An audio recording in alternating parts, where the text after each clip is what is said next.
আমি চাই আমার বোনের মতো আর কোনো বোন যেন রাস্তায় এইভাবে প্রাণ না হারায়।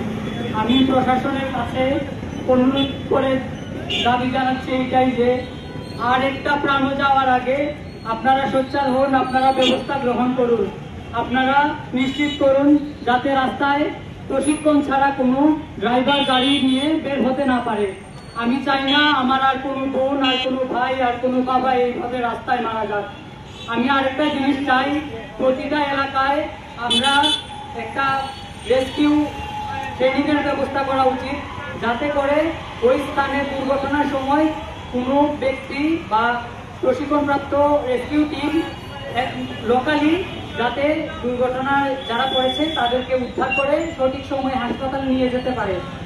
আর অবশ্যই একজন বলেছেন যে সব সময় অ্যাম্বুলেন্স রেডি রাখা উচিত বা রাখার দরকার, যাতে করে কেউ দুর্ঘটনায় পড়লে তাকে যত দ্রুত সম্ভব মেডিকেলে পৌঁছানো যায় আর সে যাতে চিকিৎসা পায়।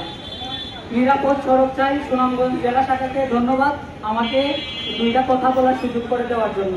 ধন্যবাদ।